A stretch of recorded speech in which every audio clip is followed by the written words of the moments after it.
Well,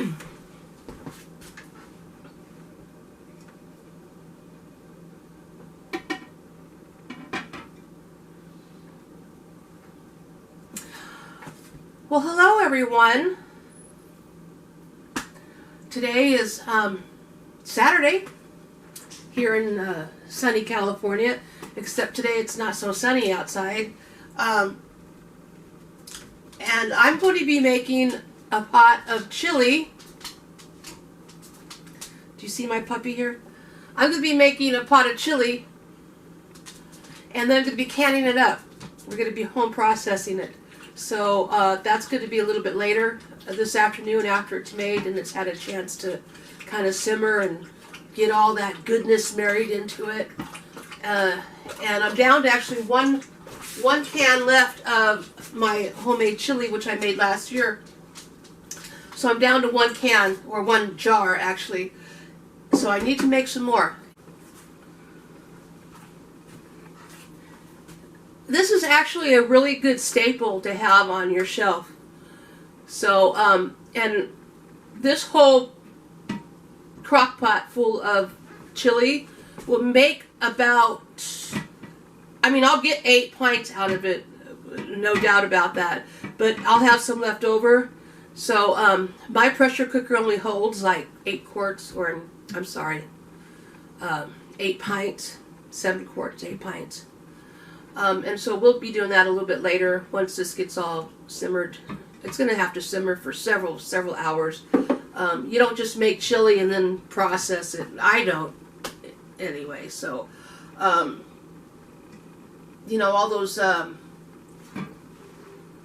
all that goodness has got to get in there and marry together, you know. And then we'll get it processed, and I'll show you. We'll take it step by step, and I'll show you how we do it.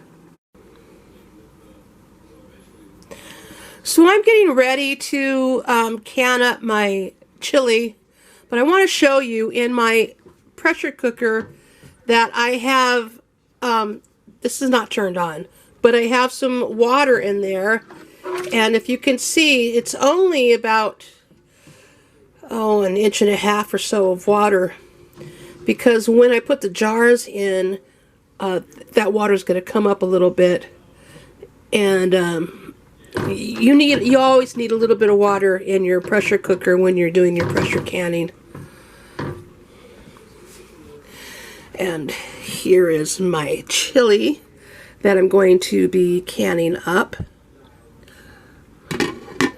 putting on the shelf for a later day. So let's get started.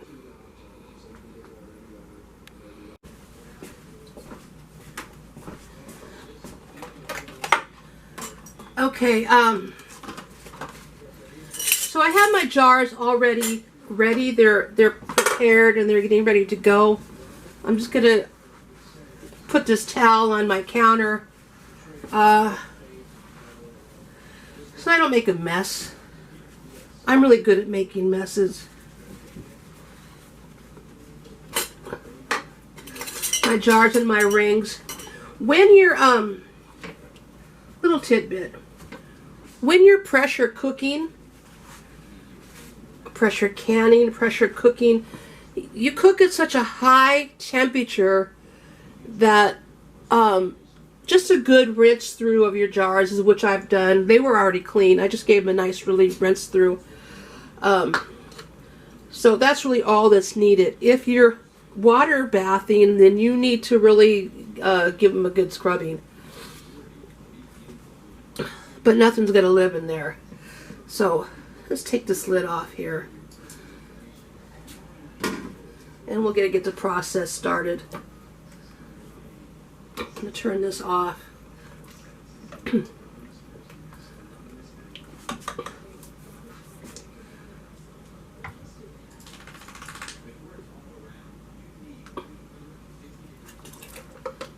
And I don't know if you can see that. I'm just like to just pour my chili in to my jars, just like so. And I'm only going to come up just to this lip right there.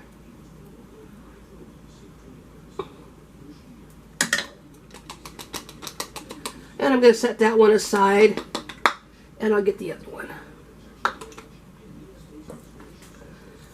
I want to leave a little head space because when it starts to boil up in there.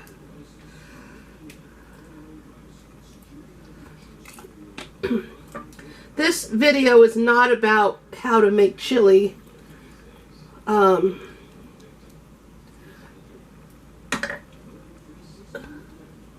So I won't include a recipe at the end of it. There's a lot of different chili variations, and you know, people, they can make up their own chili. They can kind of figure it out. It's not a very difficult dish to make. The home processing, home canning is a little bit of a different process altogether, so you have to really be careful with what you do it and how you do it. You know, I'm following the Ball Blue book of, let me show you.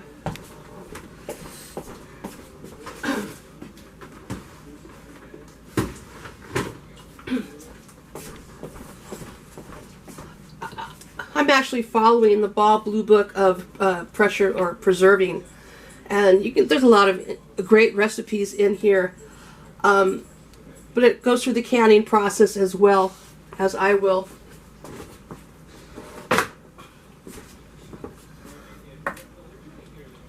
When you're pressure cooking at my altitude is under 1,000 feet,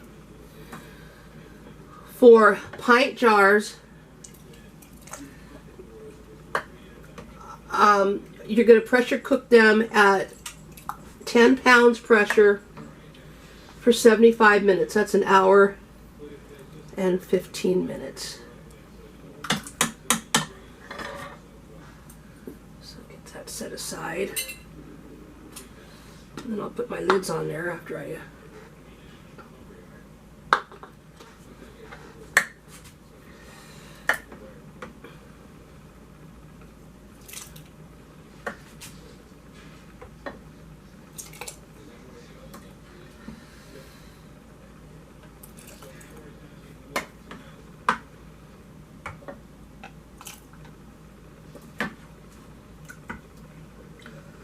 I think that's just about what I'm going to get out of it, and the rest I can have for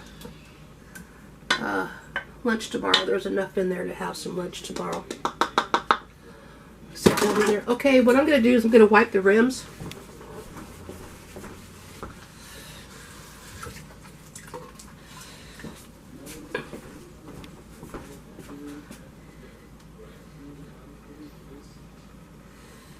I don't want to have anything on those rims to adhere the lids from sealing.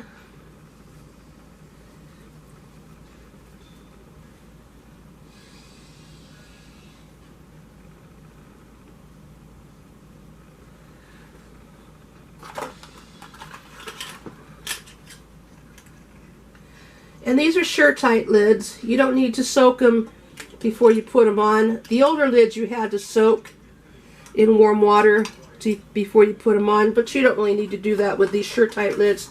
They seal up pretty well. I haven't had any problems with them not sealing on anything of my jars that I've used them sealing on. Okay, you want to go finger tight.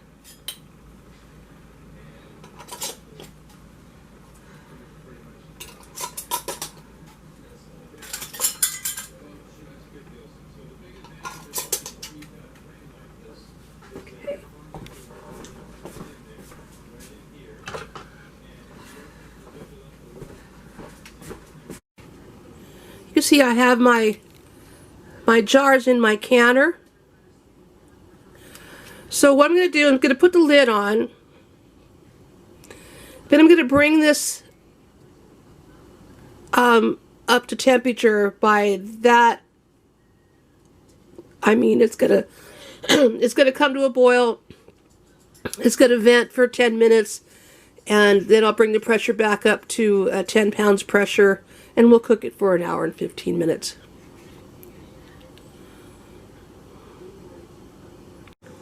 Okay, so this is now starting to vent. You can see the steam coming out of that.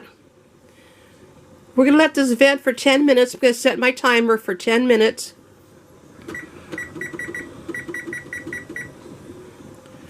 So 10 minutes.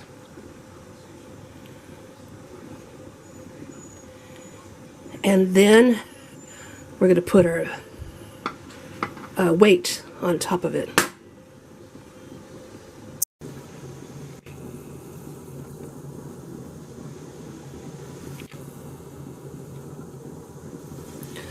I want to show you that out of the Ball Blue Book of Preserving, on page 105 in my book, there's a recipe for chili in here. You can use that recipe, or you can use your own recipe, make some variations of it thereof. It's up to you. But I do want to show you, or tell you, that to process it, the reason why we're processing it, because you might think, well, it's just tomato sauce and some beans, and why can't you water bath it? Well, the fact is that you can't just water bath it because it has meat in it, and because it has beans in it, which are very low acid foods. And so that's why you need to process it in order to keep it safe.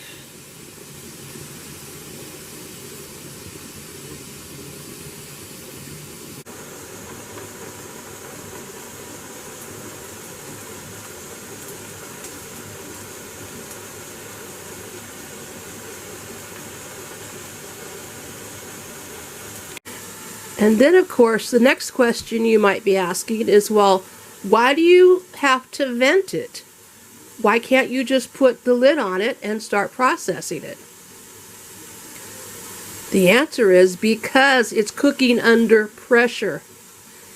And if you don't vent it and let some of that pressure release as the heat comes up, your jars could explode inside of that pot, and you lose everything. So that's why you vent it, so that as the temperature of the water comes up, the steam pressure is being released until it all comes up to the same temperature. And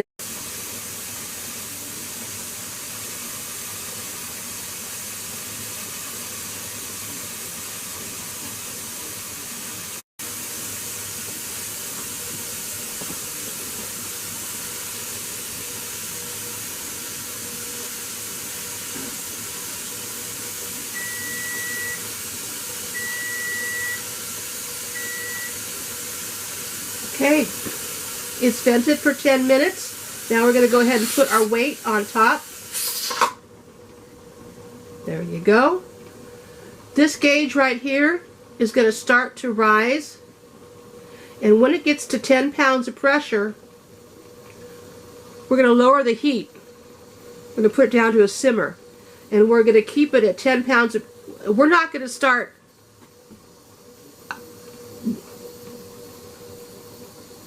We're not going to start counting or timing this, setting the timer, until this reaches 10 pounds of pressure. It has to reach 10 pounds of pressure before we start the timer for an hour and 15 minutes. If it falls below your 10 pounds of pressure at any time, you need to start the timer over again in order to be safe. You know, it's going to fluctuate. Once you turn your heat down, it's going to fluctuate. The gauge is you're going to have to watch it. You're going to have to maybe raise up the flame a little bit, lower the flame a little bit, until it finds that happy medium to where it wants to stay. It might drop down to 9, it might go up to 11 or 12, but you don't want it to drop more than 1 pound. So you want to keep it right there in that. I don't know if you can see those black lines underneath the 10. You want to keep it in that safe range. If you keep it in that safe range, you're good.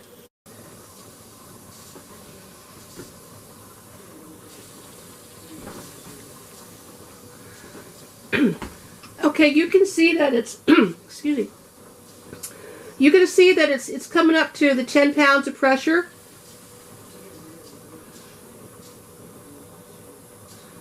We're going to go ahead and turn the heat down to a simmer. I'm going to turn it down between 3 and 2 in the middle there. I'm going to start my timer.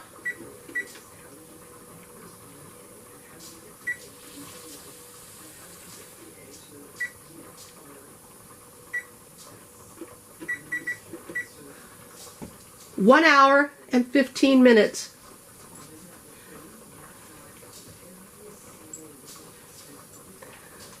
And again, keep an eye on this gauge. You may have to raise the flame a little bit to keep it within this range. At least for the first 15 or 20 minutes, it's going to fluctuate a little bit. So you have to kind of play with your flame just to keep it in that range. So keep an eye on it.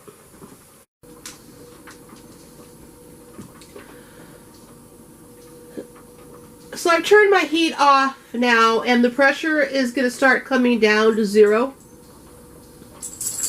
I'm going to leave my weight on until my pressure comes all the way down to 0.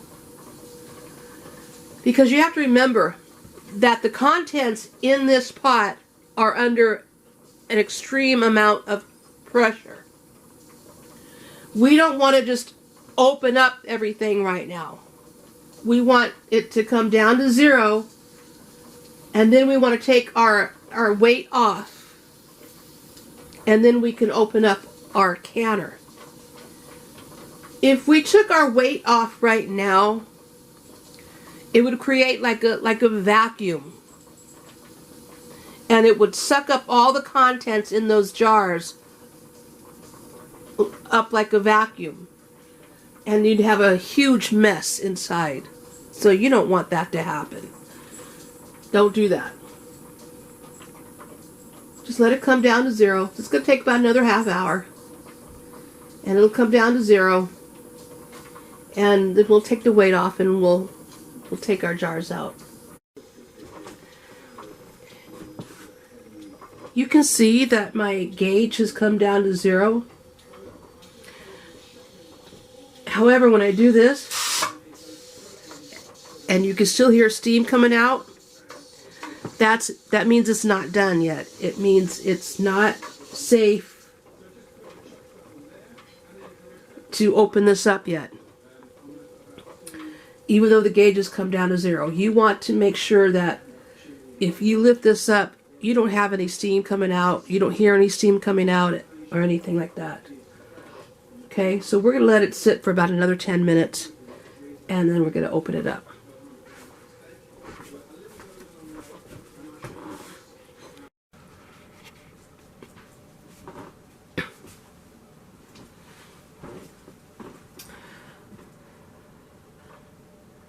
Okay, we're going to take our weight off. See? You don't hear any more steam coming out of there, so we're good. We're going to slowly open up this pot. I'm going to give it one twist. And I'm going to stop for a second. Then what I'm going to do is we're going to go ahead and lift it up.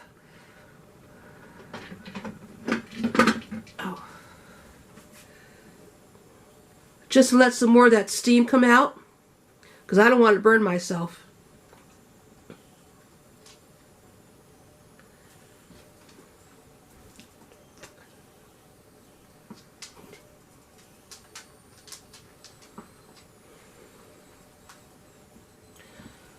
Okay. When you lift this lid up, lift it up and away from you so that that steam does not come at you.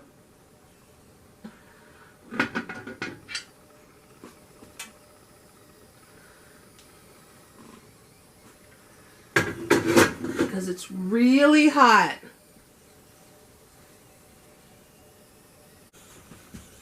Okay, here we go.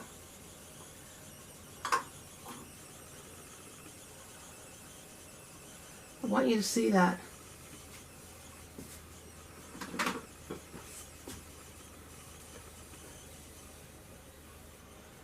Isn't that pretty?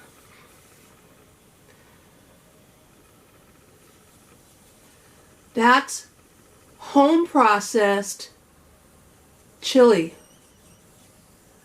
You made it.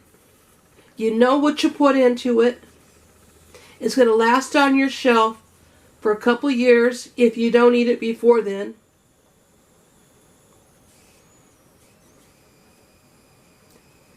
Totally safe.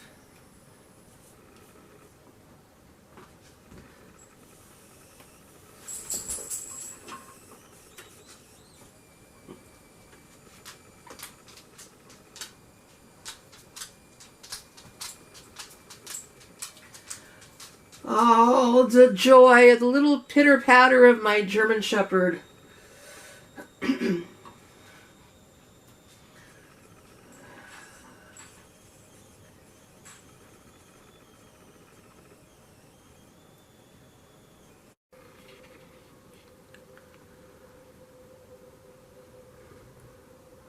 There you go, folks.